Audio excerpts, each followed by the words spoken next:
বছরের শেষে ভোট করতে অসুবিধা কোথায় প্রশ্ন বিএনপির। সংস্কার প্রস্তাব নিয়ে আলোচনা চললেও চূড়ান্ত হয়নি কিছুই। প্রশাসনকে নিয়ন্ত্রণের অভিযোগ ভিত্তিহীন দাবি। 4 দিনের সফরে কাতার গেলেন প্রধান উপদেষ্টা। গুরুত্ব পাবে শ্রমবাজার ও জ্বালানি সহযোগিতা। অংশ নেবেন রোহিঙ্গা ইস্যুতে বিশেষ সেশনে। এবং রোমান ক্যাথলিকদের ধর্মগুরু পোপ ফ্রান্সিস আর নেই। ৮৮ বছর বয়সে ভ্যাটিকান সিটিতে নিজ বাসায় মৃত্যু। উদার ও মানবিক নেতার চিরপ্রস্থানে বিশ্বজুড়ে শোকের ছায়া।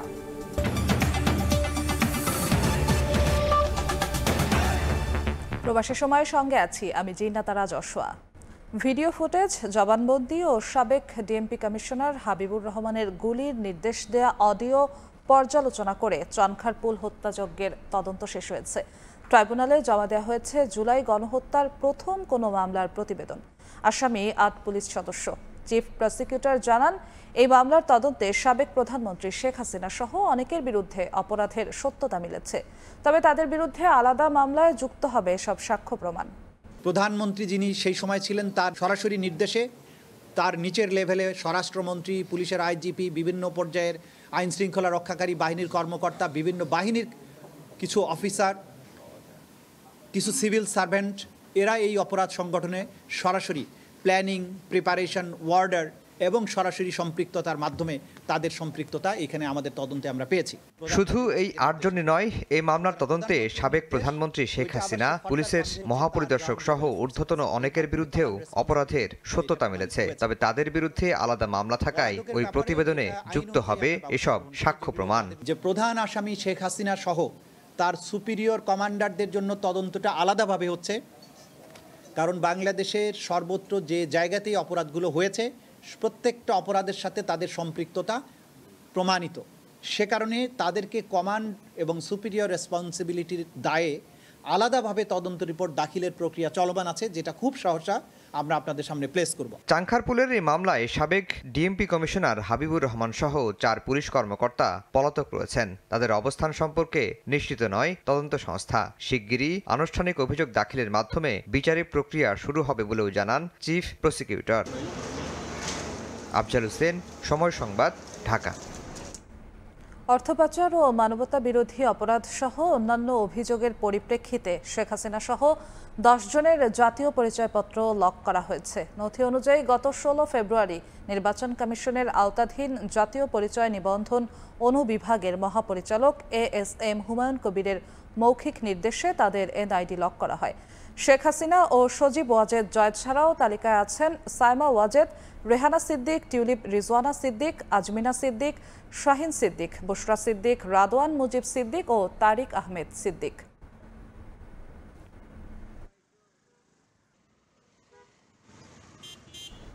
পনেরো দিনের মধ্যে আইন করে আওয়ামী লীগকে নিষিদ্ধের দাবি জানিয়েছে জাতীয় নাগরিক পার্টি। সোমবার বিকেলে মোহাম্মদপুরে বিক্ষোভ সমাবেশ থেকে এই দাবি তোলেন নেতারা। বলেন, আওয়ামী লীগকে নিষিদ্ধের পক্ষে না থেকে উল্টো পুনর্বাসনের চেষ্টায় বড় একটি রাজনৈতিক দল। জাতীয় নাগরিক পার্টির এই সমাবেশ ও বিক্ষোভ মিছিল আওয়ামী লীগের রাজনৈতিক কার্যক্রম নিষিদ্ধ, সংস্কার ও গণপরিষদ নির্বাচনের দাবিতে। সোমবার বিকেলে মোহাম্মদপুরের সংক্ষিপ্ত সমাবেশ থেকে এনসিপি নেতারা আওয়ামী লীগকে জার্মানির ন্যাৎসি বাহিনীর সঙ্গে তুলনা করেন। ন্যাৎসি পার্টি যদি নিষিদ্ধ হতে পারে, বাংলাদেশকে আওয়ামী লীগকেও বিচারিক প্রক্রিয়ার মধ্যে দিয়ে নিষিদ্ধ করতে হবে। আওয়ামী লীগকে স্পষ্ট ভাষায় আবার হুঁশিয়ারি দিচ্ছি, আরেকবার যদি রাস্তায় নামার চেষ্টা করা হয় 36 জুলাইয়ের সৈনিকেরা আবারও রাস্তায় নেমে আপনাদেরকে প্রতিহত করবে। এই আওয়ামী লীগের কোন প্রকার আস্ফলন এনসিপি এবং বাংলাদেশের মানুষ বরদাস্ত করবে না। আগামী 15 দিনের মধ্যে যদি আইন তৈরি করে আওয়ামী লীগকে নিষিদ্ধ করে না হয়, তাহলে এই গণঅভ্যুত্থানকারী বাংলাদেশের সমস্ত মানুষকে সাথে নিয়ে আমরা রাজপথে দুর্বার প্রতিরোধ আন্দোলন গড়ে তুলব। বিএনপির বিরুদ্ধে আওয়ামী লীগকে পুনর্বাসনের অভিযোগ তোলেন এনসিপি নেতারা। বড় একটি পলিটিক্যাল পার্টি, তারা বিভিন্ন ভাবে ইনিয়ে বিনিয়ে আওয়ামী লীগের পক্ষে নেয়। আওয়ামী লীগকে নিষিদ্ধ করা হোক, তাদের দলের ভারপ্রাপ্ত চেয়ারম্যান, মহাসচিব কেউ এই কথা স্পষ্ট বলে না। যে কাল সব আপনাদেরকে 17 বছর ধ্বংসন করেছে, আপনারা যদি এই কাল সব বসেন, আমরা কিন্তু আপনাদের বিরুদ্ধে রাস্তায় দাঁড়াবো। আওয়ামী লীগকে নিষিদ্ধ করার জন্য সকল রাজনৈতিক দলকে এসে ঘোষণা দিতে হবে আগামীর বাংলাদেশে আওয়ামী লীগের কোনো জায়গা হবে না।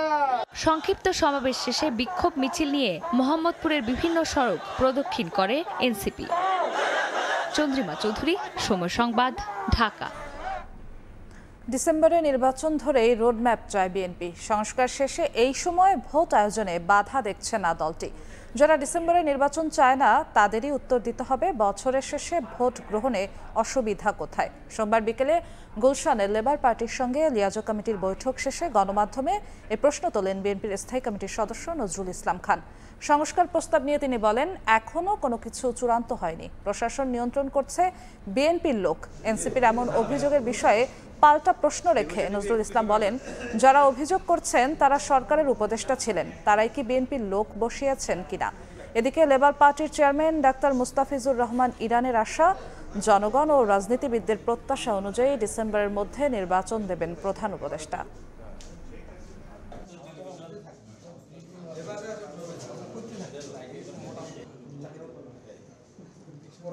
ডিসেম্বরের মধ্যে নির্বাচন হবে এটা ধরে একটা রোডম্যাপ ঘোষণা করা হোক।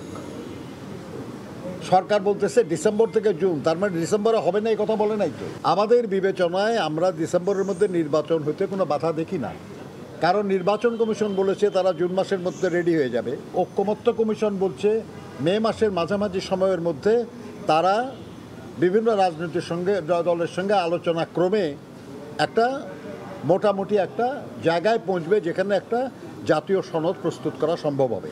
প্রয়োজনীয় সংস্কার শেষে নির্বাচন অনুষ্ঠানের জন্য ডিসেম্বরের বেশি অপেক্ষা করার কোনো কারণ আমরা দেখি না। ফ্যাসিবাদের পুনরুত্থান ঠেকানোই ঐক্যমত্য কমিশনের প্রধান লক্ষ্য বলে জানালেন আলী রিয়াজ। কমিশনের সঙ্গে বৈঠক শেষে সংবিধান ও নির্বাচন নিয়ে বাংলাদেশ খেলাফত মজলিস এবং জাতীয় গণফ্রন্টের নেতারা নিজেদের অবস্থান জানান। এদিকে প্রধান নির্বাচন কমিশনারের সঙ্গে সাক্ষাৎ শেষে প্রকৃত সংস্কার নির্বাচিত সরকারের মাধ্যমেই সম্ভব জানিয়ে দ্রুত নির্বাচনের দাবি জানিয়েছেন ইসলামী ঐক্যজোটের নেতারা। সংস্কার কমিশনগুলোর করা সুপারিশ নিয়ে সোমবার জাতীয় সংসদের এলডি হলে বাংলাদেশ খেলাফত মজলিস এবং জাতীয় গণফ্রন্টের সাথে বৈঠক হয় জাতীয় ঐক্যমত্য কমিশনের। বৈঠকের শুরুতে জাতীয় ঐক্যমত্য কমিশনের সহসভাপতি আলী রিয়াজ জানান, সংস্কার কমিশনগুলোর একমাত্র উদ্দেশ্য হলো জনগণের অধিকার নিশ্চিত করা ও দেশে গণতান্ত্রিক চর্চা প্রতিষ্ঠা করা। এই সংস্কার কমিশনগুলোর উদ্দেশ্য হচ্ছে বাংলাদেশে এমন একটা ব্যবস্থা তৈরি করা যাতে করে বাংলাদেশে পুনরায় কোনো অবস্থাতেই একটি ফ্যাসিবাদী শাসন প্রতিষ্ঠিত হতে না পারে। বৈঠক শেষে খেলাফত মজলিসের মহাসচিব জানান, স্থানীয় সরকার নির্বাচনে ইউপি সদস্য নয়, জনগণের প্রত্যক্ষ ভোটে জনপ্রতিনিধি নির্বাচন চান তারা। সেই সঙ্গে রাষ্ট্র সংস্কার ও পতিত স্বৈরাচারীর বিচার শেষে জাতীয় নির্বাচনের প্রস্তাব দিয়েছে দলটি। অন্যদিকে বিকেলে ঐক্যমত্য কমিশনের সঙ্গে বৈঠক শেষে জাতীয় গণফ্রন্টের কেন্দ্রীয় সমন্বয়ক টিপু বিশ্বাস জানান, নতুন সংবিধান রচনার সুপারিশ করেছেন তারা। ৭২ সালের সংবিধান তারা যেভাবে রচনা করেছে আমরা সেটা যথার্থ মনে করি না। তারপরে যা কাটাছেঁড়া করা হয়েছে, সংবিধান আর নাই, শেষ। অতএব ওই সংবিধানের কোনো সংস্কার করার কিছু আছে বলে আমরা মনে করি নাই। প্রয়োজনীয় সংস্কার এবং এই পতিতদের বিচার ব্যবস্থা দৃশ্যমান একটা অবস্থায় পৌঁছার পরে জাতীয় নির্বাচন করা। ওয়ার্ড মেম্বারদের ভোটে চেয়ারম্যান নির্বাচিত হন, তাহলে জনগণের যে রায় এর প্রতিফলন ঘটবে না। এদিকে বিকেলে রাজধানীর আগারগাঁওয়ে নির্বাচন ভবনে সিইসি এএমএম নাসির উদ্দিনের সঙ্গে বৈঠক করে ইসলামী ঐক্যজোট। দলটির মহাসচিব জানান, নির্বাচিত সরকারই প্রকৃত সংস্কার করতে পারবে, তাই দ্রুত নির্বাচন চায় দলটি। প্রকৃত সংস্কার বলতে আমরা যা বুঝি, নির্বাচিত সরকার দ্বারাই সেটা সম্ভব। নির্বাচন প্রক্রিয়ার মাধ্যমে যেন কোনো ফেসিবাদ সৃষ্টি হতে না পারে, এর জন্য একটা সংস্কার দরকার। ঐক্যমত্য কমিশনের দেয়া ১৬৬টি সংস্কার প্রস্তাবের মধ্যে ১৪৭টিতে একমত হয়েছে খেলাফত মজলিস। জাতীয় গণফ্রন্টের নেতারা একমত ১৩২টি প্রস্তাবে। শফিক মুন্সি, সময় সংবাদ, ঢাকা। ৪ দিনের সফরে কাতার গেলেন প্রধান উপদেষ্টা ডক্টর মোহাম্মদ ইউনূস। স্থানীয় সময় রাত 9:45টার দিকে তিনি দোহায় পৌঁছান। তার এই সফরে বাংলাদেশিদের জন্য শ্রমবাজার সম্প্রসারণ ও জ্বালানি সহযোগিতা সহ বিভিন্ন ইস্যুতে বেশ কিছু বৈঠক হবে বলে জানিয়েছেন প্রেস সচিব শফিকুল আলম। কাতারে আর্থনা সম্মেলনের পাশাপাশি সাইডলাইনে শুধু রোহিঙ্গা ইস্যুতে আরেকটি সেশনে অংশ নেবেন প্রধান উপদেষ্টা। হত্যা দুর্নীতি করে পলাতক এমপি মন্ত্রীদের সংশ্লিষ্ট দেশের কাছ থেকে ফেরত চাইবে সরকার। কাতার আমিরের আমন্ত্রণে আর্থনা সম্মেলনে অংশ নিতে 4 দিনের সফরে ঢাকা ছাড়লেন প্রধান উপদেষ্টা ডক্টর মোহাম্মদ ইউনূস। সন্ধ্যার পর শাহজালাল আন্তর্জাতিক বিমানবন্দর ত্যাগ করেন তিনি। এ সময় তাকে বিদায় জানান রাষ্ট্রের ঊর্ধ্বতনরা। আমরা দুটো বিষয়ে প্রধান উপদেষ্টার কাতার সফরের বিস্তারিত জানাতে ফরেন সার্ভিস একাডেমিতে সংবাদ সম্মেলনের আয়োজন করে প্রেস উইং। জানানো হয় মূলত কাতারের শেখ পরিবারের আমন্ত্রণে আর্থনা সম্মেলনে যোগ দিবেন তিনি। মূল ইভেন্টের বাইরে রোহিঙ্গা সংকট নিয়ে আলাদা কনফারেন্সে প্রত্যাবাসনে আন্তর্জাতিক সহযোগিতা চাইবে বাংলাদেশ। রোহিঙ্গা ক্রাইসিসের উপরে একটা বড় সম্মেলন আছে। প্রেস সচিব জানান কাতার সফরে দেশটির আমির তামিম বিন হামাদ আল থানির সঙ্গে দ্বিপাক্ষিক বৈঠকে অংশ নেবেন ডক্টর মোহাম্মদ ইউনূস। এছাড়াও সাইড লাইনে বেশ কিছু দ্বিপাক্ষিক ও বহুপাক্ষিক বৈঠকে ব্যস্ত সময় কাটাবেন প্রধান উপদেষ্টা। কাতারে বাংলাদেশি শ্রমবাজার সম্প্রসারণ, ব্যবসা বাণিজ্য, ভিসা উন্মুক্তকরণ, জ্বালানি সহযোগিতা সহ বিভিন্ন ইস্যু গুরুত্ব পাবে। আমরা চাই কাতারের সাথে আমাদের সম্পর্কটা আরো সুদৃঢ় হোক। আমরা যাতে তাদের সব ধরনের এনার্জি কোঅপারেশন করতে পারি এবং তাদের থেকে আমরা প্রচুর ইনভেস্টমেন্ট বাংলাদেশে আনতে পারি এবং কাতারের যে শ্রমবাজার সেখানে যেন আরো বাংলাদেশি যুক্ত হতে পারেন, এগুলো আমাদের ইচ্ছা। এবং এই বিষয়গুলো অনেকগুলো মিটিং হবে এবং আমাদের এই কথাগুলো বারবার আমরা বলবো। প্রেস সচিব জানান হত্যা দুর্নীতি করে বিদেশে পলাতক এমপি মন্ত্রীদের বিচারের মুখোমুখি করতে সংশ্লিষ্ট দেশের কাছ থেকে তাদের ফেরত চাইবে সরকার। এরা বাংলাদেশের মানুষের টাকা চুরি করে নিয়ে বাইরে যে মৌজ ফুর্তি করছেন, অবশ্যই আমরা তো তাদেরকে ফেরানোর আমাদের এটা একটা নৈতিক দায়িত্ব এবং এই কাজটা আমরা করব। 4 দিনের সফর শেষে আগামী 25 এপ্রিল দেশে ফিরবেন প্রধান উপদেষ্টা ডক্টর মোহাম্মদ ইউনূস। নাজমুস সালেহী, সময় সংবাদ, ঢাকা। একদিনের শ্রমিকদেরও নিয়োগপত্র দিয়ে শ্রম আইন সংস্কার করতে হবে। প্রধান উপদেষ্টার কাছে দেয়া প্রতিবেদনে সুপারিশ করেছে শ্রম সংস্কার কমিশন। সোমবার সংবাদ সম্মেলনে কমিশন প্রধান বলেন, শ্রম আইন হতে হবে সর্বজনীন। বাংলাদেশের প্রাতিষ্ঠানিক এবং অপ্রাতিষ্ঠানিক শ্রমিকদের অধিকার সুরক্ষা ও মর্যাদাপূর্ণ জীবনযাত্রার লক্ষ্যে সোমবার দুপুরে প্রধান উপদেষ্টার কাছে প্রতিবেদন জমা দেয় শ্রম সংস্কার কমিশন।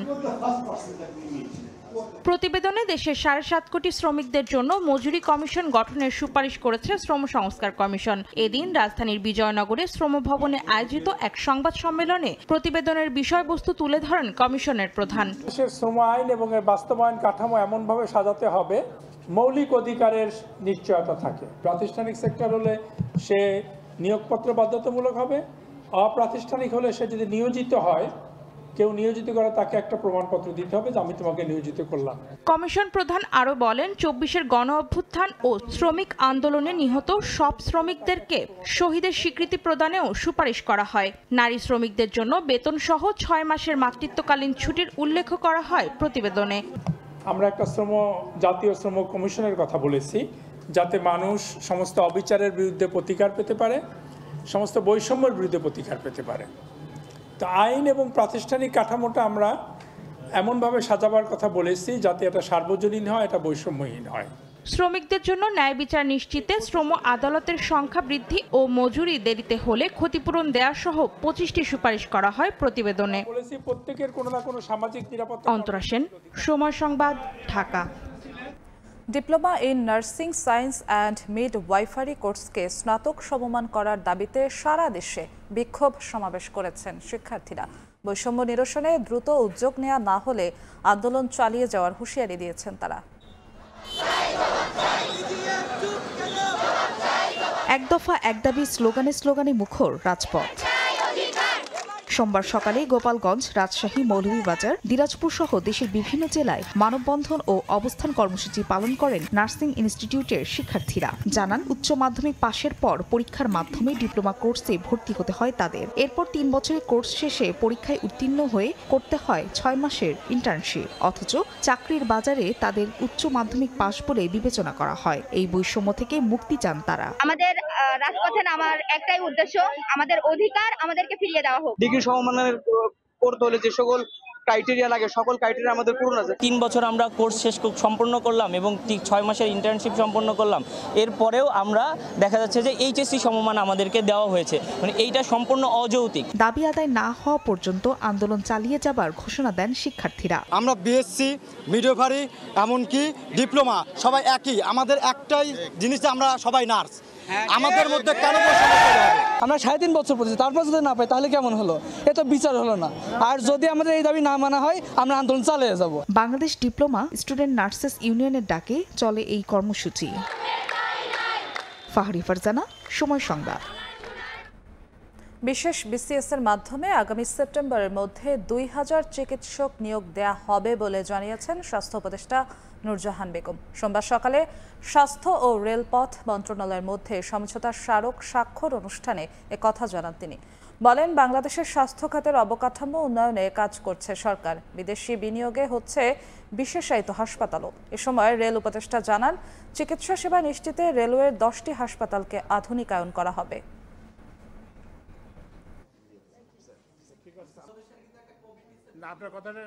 চিকিৎসা সরঞ্জামাদির ব্যবস্থা করা, তারপরে হচ্ছে যে ওষুধের ব্যবস্থা করা, তারপরে হচ্ছে যে খাবারের ডায়েট যেটা সেটার ব্যবস্থা করা।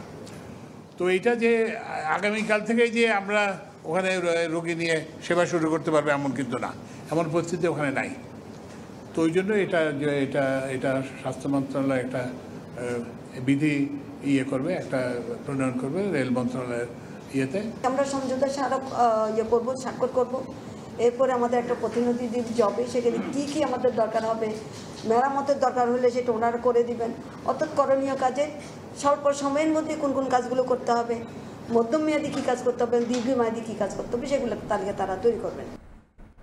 দেশের বাজারে আবারও বাড়ল স্বর্ণের দাম। ভরিতে 4,713 টাকা বাড়িয়ে 22 ক্যারেটের 1 ভরি স্বর্ণের দাম 1,72,546 টাকা নির্ধারণ করেছে বাজুস, যা দেশের ইতিহাসে সর্বোচ্চ। মঙ্গলবার থেকেই কার্যকর হবে নতুন এই দাম। সোমবার এক সংবাদ বিজ্ঞপ্তিতে এই তথ্য জানানো হয়। বলা হয়, স্থানীয় বাজারে তেজাবি স্বর্ণের মূল্য বাড়ায় নির্ধারণ করা হয়েছে স্বর্ণের নতুন দাম। বাজুস আরও জানায়, স্বর্ণের বিক্রয় মূল্যের সঙ্গে সরকার নির্ধারিত 5% ভ্যাট ও বাজুস নির্ধারিত ন্যূনতম মজুরি 6% যুক্ত করতে হবে।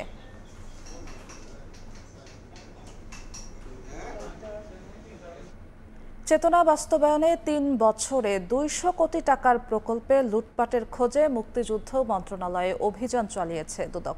কর্মকর্তারা জানান, গবেষণা সংক্রান্ত টেন্ডারে অনিয়ম, অযৌক্তিক প্রকল্প গ্রহণ সহ বেশ কিছু অসঙ্গতি পাওয়া গেছে। এদিন অর্থ পাচারের অভিযোগে ক্রিকেটার সাকিব আল হাসানের বিরুদ্ধে অনুসন্ধানে নেমেছে সংস্থাটি। গঠন করা হয়েছে 2 সদস্যের কমিটি।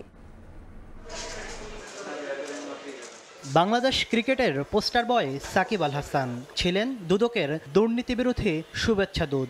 সময়ের ব্যবধানে অর্থ পাচারের অভিযোগে সেই দুদকের জালে জড়ালেন সাবেক এই এমপি। সাকিবের যুক্তরাষ্ট্র, দুবাই সহ বিভিন্ন দেশে অর্থ পাচার, শেয়ার বাজার কেলেঙ্কারি সহ নানা অভিযোগ খতিয়ে দেখতে কমিটি গঠন করেছে সংস্থাটি। এদিন মুক্তিযুদ্ধের চেতনা ও বঙ্গবন্ধুর আদর্শ বাস্তবায়নের নামে 3 বছরে 200 কোটি টাকার প্রকল্পে লুটপাটের খোঁজে মুক্তিযুদ্ধ মন্ত্রণালয়ে অভিযান চালায় দুদক। প্রকল্পটির আওতায় লোক দেখানো, সভা, সেমিনারের ছবি তুলে আওয়ামী লীগের এজেন্ডা বাস্তবায়ন ও মানহীন সিনেমা বানিয়ে অর্থ লুটপাটের অভিযোগ আনা হয়েছে। গবেষণা সংক্রান্ত টেন্ডারে অনিয়ম, অযৌক্তিক প্রকল্প গ্রহণ সহ বেশ কিছু অসঙ্গতি পাওয়ার কথা জানিয়েছে দুদক। প্রকল্প গ্রহণের ক্ষেত্রে যথাযথভাবে প্রকল্প গ্রহণ হয়েছে কিনা, ফিজিবিলিটি স্টাডি করা হয়েছে কিনা, প্রকল্পের ক্ষেত্রে আমরা সঠিক টেন্ডার প্রক্রিয়া নিয়েছি কিনা, সিলেকশনটা কিভাবে করেছি, কোন কোন ব্যক্তিকে দিয়েছি, আমার যে পরিমাণ এস্টিমেটেড বাজেট ছিল সেটাকে পুরোটা ইমপ্লিমেন্টেড হয়েছে কিনা, সেই ব্যাপারগুলো তো যাচাই করতে হয়, বা এখানে অনিয়ম হয়ে থাকতে পারে। দুদক বলছে, নানা অসঙ্গতি মেলায় বিগত সরকারের আমলে নেওয়া মুক্তিযুদ্ধ মন্ত্রণালয়ের সব প্রকল্প স্থগিত করেছে অন্তর্বর্তী সরকার। তাসলিম তৌহিদ, সময় সংবাদ, ঢাকা। হাসিনা সরকারের শেষ বছর তথা 2023-24 অর্থ বছরে দেশে কর ফাঁকির পরিমাণ ছিল 2,30,000 কোটি টাকা। ওই বছরে প্রায় 3 লাখ নিবন্ধিত কোম্পানির মধ্যে কর দিয়েছিল মাত্র 24,000 প্রতিষ্ঠান। এলডিসি উত্তরণে কর্পোরেট কর সংস্কার নিয়ে সংবাদ সম্মেলনে এই তথ্য তুলে ধরেছে গবেষণা সংস্থা সিপিডি। বলছে, উন্নয়নশীল দেশে উত্তরণের জন্য বাংলাদেশের সামনে কর ফাঁকি বন্ধ ও আহরণ বাড়ানোর বিকল্প নেই। বাংলাদেশের মতো স্বল্প উন্নত দেশগুলোর জন্য পরবর্তী ধাপে উত্তরণে তথা উন্নয়নশীল দেশের তালিকায় যেতে কর ফাঁকি একটি বড় চ্যালেঞ্জ। এই ফাঁকির তালিকায় যেমন আছেন ব্যক্তি করদাতা, তেমনি আছে কর্পোরেট করদাতাও। সোমবার এক সংবাদ সম্মেলনে সিপিডি জানিয়েছে 2023-24 অর্থ বছরে বিভিন্ন প্রতিষ্ঠান 2,30,000 কোটি টাকা কর ফাঁকি দিয়েছে। দেশে 2,88,000 নিবন্ধিত প্রতিষ্ঠানের মধ্যে ওই বছর কর দিয়েছে মাত্র 24,381টি প্রতিষ্ঠান। সিপিডি বলছে, কর ফাঁকি বন্ধে ডিজিটালাইজেশনের কোনো বিকল্প নেই। 2,30,000 কোটি টাকা 2023 সালে কর ফাঁকি আদায় করা যায়নি, শুধুমাত্র কর ফাঁকি, এবং এর বাইরে কর জালের বাইরেও তো বিপুল পরিমাণ রয়ে গিয়েছে যাদেরকে কর জালের ভিতরে আনাই যায়। যে ডিজিটালাইজেশনটা কত জরুরি হয়ে পড়েছে। প্রতিবেশী ও প্রতিযোগী দেশের সঙ্গে তুলনা করলে বাংলাদেশে কর্পোরেট কর হার বেশি, তাই কর খাতের প্রয়োজনীয় সংস্কারের কথা বলছে সিপিডি। তবে এই সংস্কার টেকসই করতে হলে দুর্নীতি দমনের উপর গুরুত্ব দিতে হবে। আপনি যদি তার রেপুটেশনকে একটা পানিশ হিসেবে চিন্তা করেন, কস্ট হিসেবে চিন্তা করেন যে হ্যাঁ আমি প্রতিদিন দেখতে পাচ্ছি এই কোম্পানিগুলো আমার ট্যাক্স দিচ্ছে না, এই কোম্পানিগুলো আমার ইন্ডিয়ান রিটার্ন দিচ্ছে না, সেটাও কিন্তু এক ধরনের ইনডিরেক্টলি চাপ তৈরি করবে কোম্পানিগুলোর উপরে। বর্তমানে বাংলাদেশে পুঁজিবাজারে তালিকাভুক্ত ও তালিকাভুক্ত নয় এমন প্রতিষ্ঠানগুলো দুই ধরনের কর্পোরেট কর হারের আওতায় পড়ে থাকে। পরিবেশ সম্মত কারখানাগুলো পায় বিশেষ ছাড়। সাইফুল ইসলাম, সময় সংবাদ, ঢাকা। খুলনা প্রকৌশল ও প্রযুক্তি বিশ্ববিদ্যালয়ের উপাচার্যকে অপসারণের দাবিতে আমরণ অনশন শুরু করেছেন 32 জন শিক্ষার্থী। এর আগে সকাল ও বিকেলে দুদফা আলোচনা হলেও সমাধানে পৌঁছাতে পারেননি শিক্ষক শিক্ষার্থীরা। উপাচার্য অধ্যাপক ডক্টর মোহাম্মদ মাসুদকে অপসারণের দাবিতে বিকেল 4টায় স্টুডেন্ট ওয়েলফেয়ার সেন্টারের বারান্দায় আমরণ অনশন শুরু করেন 32 শিক্ষার্থী। সেখানে ছাত্র কল্যাণ পরিচালক সহ সিনিয়র শিক্ষকরা শিক্ষার্থীদের সঙ্গে আলোচনায় বসেন। 1.5 ঘন্টার আলোচনা শেষে অনশন প্রত্যাহারের আহ্বান জানিয়ে ফিরে যান শিক্ষকরা।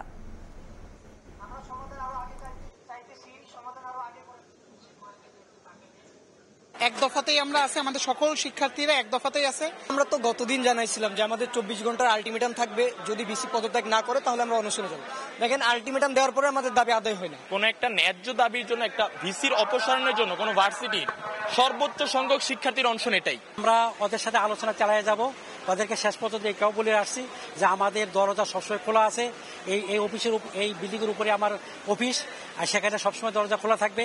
তোমরা যখন মন চায় তখন আমাদের সাথে কথা বলতে পারো, এবং আমার শিক্ষকবৃন্দও আবার এদের সাথে আসবে, আবার এদেরকে রিকোয়েস্ট করবে, আমাদেরকে বোঝানোর চেষ্টা করবে, যতক্ষণ পর্যন্ত এটা না বোঝে আমাদের এই প্রসেসটা চলতে থাকে।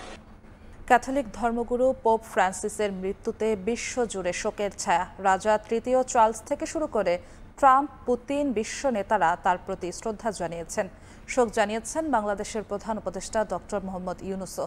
সোমবার ৮৮ বছর বয়সে ভ্যাটিকানের শেষ নিঃশ্বাস ত্যাগ করেন এই ধর্মগুরু। মৃত্যু সনদে ভ্যাটিকানের চিকিৎসক জানিয়েছেন মস্তিষ্কে রক্তক্ষরণ জনিত কারণে পোপের মৃত্যু হয়েছে। তার প্রস্থানে রোমান ক্যাথলিক চার্চ হারালো উদার, সংলাপমুখী ও মানবিক নেতাকে। সেন্ট পিটার্স স্কোয়ারে বাজছে ঘণ্টা, জানান দেয়া হচ্ছে পোপ ফ্রান্সিসের মৃত্যুর খবর। স্থানীয় সময় সোমবার সকালে এক বিবৃতিতে ভ্যাটিকান জানায় ৮৮ বছর বয়সে কাসা সান্তা মার্টায় নিজ বাসভবনে মারা যান ক্যাথলিক ধর্মগুরু পোপ ফ্রান্সিস। তার মৃত্যুর খবর ছড়িয়ে পড়ার পর কান্নায় ভেঙে পড়েন ভক্তরা। বিশ্বজুড়ে নেমে আসে শোকের ছায়া। তার প্রতি শ্রদ্ধা জানান ইতালির প্রধানমন্ত্রী থেকে শুরু করে বিশ্ব নেতারা। তাকে শান্তির পক্ষের কণ্ঠস্বর হিসেবে অভিহিত করেন অনেকে। মার্কিন প্রেসিডেন্ট ডোনাল্ড ট্রাম্প, রুশ প্রেসিডেন্ট ভ্লাদিমির পুতিন আলাদা বার্তা দিয়েছেন। গভীর শোক প্রকাশ করেছেন রাজা তৃতীয় চার্লস। পোপের মৃত্যুতে তার মাতৃভূমি আর্জেন্টিনায় 7 দিনের জাতীয় শোক ঘোষণা করা হয়েছে। তাকে শেষবারের মতো শ্রদ্ধা জানাতে অসংখ্য মানুষ সেন্ট পিটার্স ব্যাসিলিকায় আসতে শুরু করেছেন। সর্বসাধারণের শ্রদ্ধা নিবেদনের জন্য তার মরদেহ আগামী বুধবার সেন্ট পিটার্স ব্যাসিলিকায় নেওয়া হতে পারে। এর আগে রোববার শেষবারের মতো জনসম্মুখে আসেন পোপ ফ্রান্সিস। ইস্টার সানডে উপলক্ষে আগতদের শুভেচ্ছা জানান তিনি। 1936 সালে 17 ডিসেম্বরে আর্জেন্টিনার রাজধানী বুয়েনোস আইরেসে জন্ম নেন হোর্হে মারিও বারগোগ্লিও। 2013 সালে 13 মার্চ পোপ হিসেবে নির্বাচিত হন তিনি। প্রথম ল্যাতিন আমেরিকান পোপ হিসেবে তার যাত্রা শুরু হয়েছিল বুয়েনোস আইরেস থেকে, যার শেষ হলো ভ্যাটিকানে। রাহানুল রানা, সময় সংবাদ। নানা আয়োজনের মধ্য দিয়ে বাংলা নববর্ষ বরণ করে নিল আয়ারল্যান্ডের বাংলাদেশ কমিউনিটি লিমেরিক। বর্ষবরণে স্থানীয় সরকারের গুরুত্বপূর্ণ ব্যক্তিরা ছাড়াও উপস্থিত ছিলেন বিভিন্ন কাউন্টি থেকে আগত শত শত প্রবাসী বাংলাদেশি। আয়ারল্যান্ড থেকে সৈয়দ জুয়েলের রিপোর্টে বিস্তারিত। গেল ফেব্রুয়ারিতে গঠিত হয় বাংলাদেশ কমিউনিটি লিমেরিকের। নতুন এই কমিউনিটি বাংলা নতুন বছরকে বরণ করার মধ্য দিয়ে আনুষ্ঠানিক যাত্রা শুরু করলো। বৈশাখী মেলা ও পিঠা উৎসবের দিনটিতে গান, নাচ, যাত্রাপালা, কবিতা আবৃত্তি সহ ছিল নানা আয়োজন। সাথে দেশীয় পিঠাপুলি সহ দেশীয় পণ্যের স্টলগুলোতে প্রবাসীদের পদচারণায় ছিল কানায় কানায় পরিপূর্ণ। বৈশাখী মেলার আয়োজকরা তাদের সেরাটা দিয়ে চেষ্টা করেছেন প্রবাসীদের ভিন্ন মাত্রায় আনন্দ দিতে। আগতরা খুশি হওয়ায় সবাইকে কৃতজ্ঞতা জানান লিমেরিক কাউন্টির মেয়র সহ স্থানীয় কমিউনিটির নেতারা। আজকে আপনারা যারা বিভিন্ন কাউন্টি থেকে এসেছেন এবং আমাদের যারা আগত অতিথিবৃন্দরা এসেছেন, সবাইকে আমি কার্যকরী কমিটির পক্ষ থেকে আবারও শুভেচ্ছা এবং ধন্যবাদ জানাচ্ছি। আমাদের কমিউনিটির সবাইকে আমার পক্ষ থেকে এবং আমাদের বাংলাদেশ লিমেরিক কমিউনিটির পক্ষ থেকে অসংখ্য ধন্যবাদ। দীর্ঘদিন থেকে বাস করা প্রবাসী বাংলাদেশিরা ছাড়াও নতুন প্রজন্মরাও এমন আয়োজনটি উপভোগ করতে পেরেছিল দারুণ আনন্দিত। আজকের অনুষ্ঠান অনেক সুন্দর হয়েছে। আজকে আমরা পহেলা বৈশাখ অনুষ্ঠানে সবাই অনেক এনজয় করতেছি, অনেক পারফরমেন্স হইতেছে, গান, নাচ সবকিছু। তবে এত বর্ণিল আয়োজনের মধ্য থেকেও ফিলিস্তিনের অসহায় গাজাবাসীদের ভুলেনি প্রবাসী বাংলাদেশিরা। আমরা গাজার উপলক্ষে যে চ্যারিটি ফান্ডে টাকাটা আসবে, সেখান থেকে আমরা গাজার জন্য গাজার ফান্ডে আমরা এই টাকাটা জমা দেব। দুপুর 12টা থেকে রাত 9টা পর্যন্ত চলে মনোমুগ্ধকর এই আয়োজন। এখানে নতুন প্রজন্মরা আজকে এই বৈশাখের উৎসবটি যেভাবে পালন করলো, তাতে বাংলা সংস্কৃতির উত্তরোত্তর বিকাশ ঘটবে প্রবাসে, এমনটাই আশা এখানে প্রবাসী বাংলাদেশিদের সহ আমাদের এখানের এই নতুন প্রজন্মদের। আয়ারল্যান্ডের লিমেরিক কাউন্টি থেকে সৈয়দ জুয়েল, সময় সংবাদ। মালয়েশিয়ার পেনাং রাজ্যে প্রবাসী বাংলাদেশিদের উৎসব মুখর অংশগ্রহণের মধ্য দিয়ে অনুষ্ঠিত হলো ঈদ আনন্দ ও পুনর্মিলনী অনুষ্ঠান। প্রতিবারের মতো এবারও অনুষ্ঠান আয়োজনের পুরো ভাগে ছিল Bangladesh people's welfare association Penang. জমকালো এই আয়োজনে অংশ নিতে পেনাংয়ের বিভিন্ন প্রান্ত থেকে যোগ দেন নানা শ্রেণী পেশার প্রবাসী বাংলাদেশিরা। এ ধরনের আয়োজন দুদেশের মানুষের মাঝে ভ্রাতৃত্ব, সৌহার্দ্য আর সম্প্রীতি বাড়াবে বলে মনে করেন অনুষ্ঠানের আয়োজকেরা। অনুষ্ঠানে কবিতা আবৃত্তি ও ঈদ শুভেচ্ছা জানায় মালয়েশিয়ায় বেড়ে ওঠা বিভিন্ন বয়সের শিশু কিশোররা। সিলেট টেস্টের খবর। মেহেদী হাসান মিরাজের ফাইফারের পরেও পিছিয়ে থেকে দ্বিতীয় দিন শেষ করল বাংলাদেশ। দ্বিতীয় ইনিংসে স্বাগতিকদের সংগ্রহ 1 উইকেটে 57 রান। এর আগে প্রথম ইনিংসে 82 রানের লিড নিয়ে 273-এ থামে জিম্বাবুয়ের প্রথম ইনিংস। একমাত্র হাফ সেঞ্চুরি আসে শন উইলিয়ামসের ব্যাটে। সিলেট থেকে অপু বণিকের ম্যাচ রিপোর্ট। প্রথম দিনের মতো দ্বিতীয় দিনটাও হাসি মুখে শেষ করতে পারল না বাংলাদেশ। সিলেট টেস্টের যে অবস্থা, তাতে এখান থেকে ঘুরে দাঁড়াতে টাইগার ব্যাটারদের করে দেখাতে হবে দারুণ কিছু। অথচ দিনের শুরুটা ছিল টাইগার পেসারদের। তৃতীয় ওভারে আসা প্রথম সাফল্য, নাহিদ রানার বাউন্সারে পরাস্ত বেন কারেন। ক্যাচ তালুবন্দি করে রেকর্ড গড়েন মুমিনুল। টেস্টে দেশের হয়ে সর্বোচ্চ 41 ক্যাচের মালিক তিনি। এরপর নাহিদের বাউন্সারে ফেরেন 50 করা বেনেট। উইকেটের পেছনে ক্যাচ দিয়ে ফেরেন এই ওপেনার। প্রথম সেশনে সবচেয়ে দৃষ্টিনন্দন শিকার হাসান মাহমুদের। তার ইনসুইংয়ের কোনো ধরনের প্রতিরোধ গড়তে ব্যর্থ নিকোলাস। দিনের শুরুর ব্যর্থতা সামলাতে জুটি গড়েন অধিনায়ক ক্রেইগ আরভিন ও শন উইলিয়ামস। 41 রানের পার্টনারশিপ ভাঙতে আবারও নাহিদের দ্বারস্থ হন শান্ত। এই তরুণ পেসার উইকেটও এনে দেন, ফেরান জিম্বাবুয়ে অধিনায়ককে। পেসারদের বদৌলতে প্রথম সেশনটা নিজেদের করে নেয় স্বাগতিকরা। পঞ্চম উইকেট জুটিতে আবারও প্রতিরোধের চেষ্টা। 40-এর বেশি রানের পার্টনারশিপ হয়েছিল ঠিকই, তবে খালেদ আহমেদকে উইকেট বিলিয়ে আবারও ব্যাকফুটে জিম্বাবুয়ে।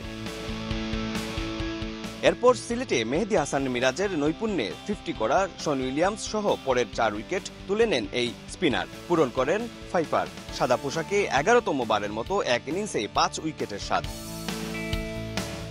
তবে এই ফাইফারটা স্পেশাল। প্রায় 3 বছর পর ঘরের মাঠে এমন নজির এই 27 বছরের অলরাউন্ডারের। 273 রানে শেষ জিম্বাবুয়ে। প্রথম ইনিংস শেষে তাদের লিড 82 রানের।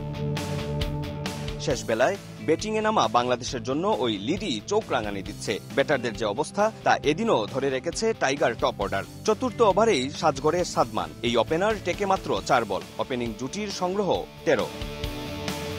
তিনে নামা মুমিনুল জয়কে নিয়ে গড়েন প্রতিরোধ। ইনিংসের 11তম ওভারে সহজ জীবন পায় ওই ওপেনার। দুজনের 44 রানের জুটিতে আর উইকেট হারায়নি বাংলাদেশ। পরন্ত বিকেলে ঘুরে দাঁড়ানোর চেষ্টা টাইগারদের।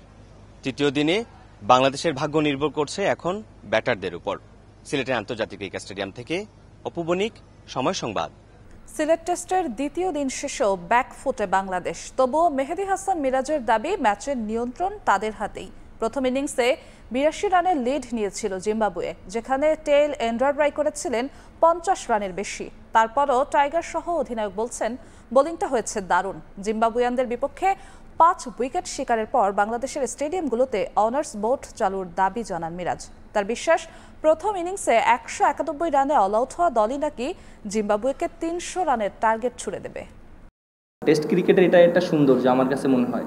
একবার ওরা এগিয়ে থাকবে, একবার আমরা এগিয়ে থাকবো। দিন শেষে ভালো যারা খেলবে তারাই রেজাল্ট আসবে। পেশাদার ক্যারিয়ারে বেশি আবেগ দেখালে চলে না। হয়তো মেহেদী হাসান মিরাজ এই নীতি খুব ভালোভাবে মেনে চলেন। নইলে একটা টেস্ট ম্যাচের প্রথম 2 দিন জিম্বাবুয়ের মতো দল হোম ভেন্যুতে এসে ডমিনেট করলেও এভাবে হাসি ধরে রাখা কঠিন। টেস্ট দলের সহ অধিনায়ক প্রেস কনফারেন্সে শুধু হাসি ধরে রাখলেন না, প্রতিটা প্রশ্নে বোঝাতে চাইলেন কোনো সমস্যা নেই, সব ঠিক, একেবারে স্বাভাবিক। এখন পর্যন্ত আমাদের কন্ট্রোলে আছে আমি মনে করি, যেহেতু আমাদের 1 উইকেট গিয়েছে। সো আমাদের ব্যাটসম্যান আছে, আমরা যদি ভালো একটা টোটাল দিতে পারি ওদেরকে, সো 4 নম্বর দিন ওদের জন্য অনেক চ্যালেঞ্জ হবে এই উইকেটে। বাংলাদেশের 191 রানের জবাবে প্রথম ইনিংসে 82 রানের লিড নেয় জিম্বাবুয়ে। ওদের 3 পেসার ব্যাট হাতে যোগ করেছেন 52 রান। এখনও স্বাগতিকরা পিছিয়ে 25 রানে। তৃতীয় দিনে উইকেট আরও ট্রিকি হতে পারে, তবুও 400 রানের স্বপ্ন দেখালেন মিরাজ। আমরা অনেক ভালো বোলিং করেছি গতকালকে চেয়ে। সো আমার কাছে মনে হয় যে আমরা যে এক্সপেকটেশন করেছি সে তার ভিতরে আটকাতে পেরেছি। বাট আমার কাছে মনে হয় না এটা একটা পেশার। ওরা কিন্তু ভয় ডরহীনভাবে খেলেছে। একটা বলার যখন নামে তার কিন্তু কোনো এক্সপেকটেশন থাকে না। আপনি দেখেন যে মুজারাবানি যেভাবে ব্যাটিং করছে, নাহিদ রানার বল যেভাবে খেলেছে, 2-3টা কাঞ্চি লাগলে তো 4 হয়েছে। তারপরে ইনগ্রাবা যেভাবে রান করেছে। সো আমার কাছে মনে হয় ওরা চান্স নিছে, সেটা ওদের কাজে লেগেছে, এর জন্য রানগুলো হয়েছে। যে আমরা যদি 350 থেকে 400 রান করতে পারি, এটা আমাদের টিমের জন্য অনেক ভালো হবে। আর একটা টেস্ট ক্রিকেটে যদি 300 রান টার্গেট দেওয়া হয় চতুর্থ ইনিংসে, এটা অপোনেন্টের জন্য অনেক ডিফিকাল্ট। ওয়েস্ট ইন্ডিজে আমরা যে ম্যাচটা জিতেছি দেখেছিলেন, সো ওই ম্যাচটার আমরা কিন্তু দেখেন 174 রানে অল আউট হয়ে গিয়েছিলাম। পরে ওদের কিন্তু 145 রানে অল আউট করে আমরা লিড পেয়েছিলাম। বাট ওদের কিন্তু 70 রানে 1 উইকেট ছিল। আবার এই যে টেস্ট ম্যাচটা হচ্ছে, সো ওই ম্যাচ থেকে আমাদের অনেক কিছু শেখার আছে, আমাদের কনফিডেন্স দিচ্ছে। ম্যাচের পরিস্থিতি যাই হোক, ব্যক্তিগত সাফল্য উদযাপনের সুযোগ পেয়েছেন মিরাজ। টেস্ট ক্যারিয়ারে 11তম বারের মতো 5 উইকেট শিকারের কীর্তি নিয়ে উচ্ছ্বসিত তিনি। কোচদের একটা মেসেজ ছিল যে এই উইকেটে পেসটা অনেক ইম্পর্টেন্ট, কীভাবে পেসটা কন্টিনিউ করা যেতে পারে। তারা আমাদেরকে খুব ভালো গাইড করেছে এবং আমরা তো এখানে আমাদের ভিডিও ফুটেজটা আছে। আমি হয়তো ফার্স্ট স্পেলে যখন বোলিং করেছি আমি জিজ্ঞেস করেছিলাম যে আমার স্পিরিটটা কেমন।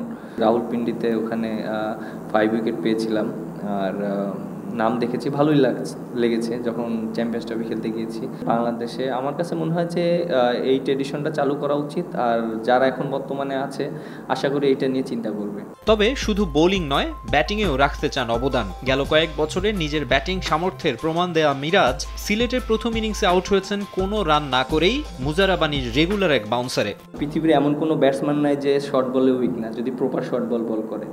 শর্ট বলে কিন্তু আপনার অনেক সময় রানের অপশন থাকে, আউট হওয়ারও অপশন থাকে। টেস্ট চ্যাম্পিয়নশিপের সবগুলো চক্রেই খেলেছে টাইগাররা। র্যাঙ্কিংয়ে পিছিয়ে থাকা আরভিন উইলিয়ামসরা খেলতে পারেনি একবারও। বাংলাদেশের বোর্ড, ক্রিকেট কাঠামো সবই জিম্বাবুয়ের চেয়ে উন্নত। এদেশের সমর্থকরাও প্রতিপক্ষ হিসেবে তেমন গণায় ধরে না তাদের, বরং তাচ্ছিল্যই করে। বিশ্ব ক্রিকেটে পিছিয়ে পড়া এই দলটাই টেস্টের মতো ফরম্যাটে এখন পর্যন্ত যেভাবে চ্যালেঞ্জ জানালো তা সত্যি প্রশংসার দাবি রাখে। একই সঙ্গে বাংলাদেশের টেস্ট কালচার নিয়েও প্রশ্নের সুযোগ তৈরি করে। যদিও আশ্চর্যজনকভাবে মিরাজের কথায় মনেই হলো না এ প্রশ্ন নিয়ে দলটার কেউ ভাবে। মাকসুম আলম খান, সময় সংবাদ। বাছাই পর্বের বাধা পেরিয়ে এখন বিশ্বকাপের দিকে মনোযোগ দিতে চায় বাংলাদেশ নারী ক্রিকেট দল। তবে কোয়ালিফায়ারে ব্যাটারদের পারফরমেন্স স্বস্তি দিচ্ছে টাইগ্রেস অধিনায়ক নিগার সুলতানা জ্যোতিকে। আসন্ন ভারত বিশ্বকাপের জন্য কন্ডিশনের কথা বিবেচনায় রেখে প্রস্তুতি নিতে চায় নারী ক্রিকেট দল। মুখে হাসি, হাতে ফুলের তোড়া। টানা দ্বিতীয়বারের মতো নারী ওয়ানডে বিশ্বকাপ খেলার যোগ্যতা অর্জন করে দেশে ফিরল বাংলাদেশ নারী ক্রিকেট দল। পাকিস্তানের মাটিতে আয়োজিত হওয়া কোয়ালিফায়ারের শুরুটা ভালো হলেও শেষটা হয়নি প্রত্যাশিত। ওয়েস্ট ইন্ডিজের বিপক্ষে হারের পর স্বাগতিক পাকিস্তানের কাছে হেরে শঙ্কায় পড়ে যায় টাইগ্রেসদের বিশ্বকাপের খেলার স্বপ্ন। তবে নেট রান রেটে এগিয়ে থাকায় শেষ দল হিসেবে ভারতের টিকিট কাটে বাংলাদেশ। তবে শেষেরটা ভালো না করতে পারার আক্ষেপ নিগার সুলতানা জ্যোতির কণ্ঠে। লাস্ট দুইটা ম্যাচে হয়তো আমরা বেটার খেলি নাই, বাট স্টিল প্রথম 3 ম্যাচের ভালো খেলার ফলই কিন্তু আমরা পাইছি। ওই ম্যাচটা আসলে আমি বেসিক্যালি দেখি নাই, কারণ হচ্ছে আমার কাছে অনেক মনে হচ্ছিল যে না, অন্যের উপর ডিপেন্ড করা হয়ে যাচ্ছে, বা হয়তো আমাদের কন্ট্রোলে যেগুলো ছিল সেটা আমরা প্রপার ওয়েতে করতে পারলে হয়তো বা তাদের লাস্ট ম্যাচটা আমাদেরকে দেখতে হতো না। বাট মনে এতটুকু বিশ্বাস ছিল যে না, যদি সব কিছু ঠিকঠাক থাকে, তাদের যে চেজেবল যে টার্গেটটা ছিল হিউজ ছিল, বাট স্টিল তারা যেভাবে করেছে, আল্লাহ আসলে কপালে না রাখলে হয়তো হয়তো না। বিশ্বকাপ কোয়ালিফায়ারে সেরা একাদশে জায়গা করে নিয়েছেন দুই ক্রিকেটার জ্যোতি ও সুপ্তা। তবে টুর্নামেন্টে ব্যাটারদের ধারাবাহিক পারফরমেন্স স্বস্তি দিচ্ছে টাইগ্রেস অধিনায়ককে। সুপ্তাপু কন্টিনিউয়াসলি কনসিস্টেন্ট ছিল, হয়তো বা আরেকটু বেটার করলে সে হয়তো বা প্লেয়ার অফ দ্য টুর্নামেন্ট হতে পারতো। সো টিমের জন্য এটা ভালো, এবং ইন্ডিভিজুয়ালি ব্যাটাররা রান করতেছে এবং টপ চার্টে আসতেছে এবং বলবো হাইলাইটেড হচ্ছে, এটা আমাদের টিমের জন্য অনেক ভালো।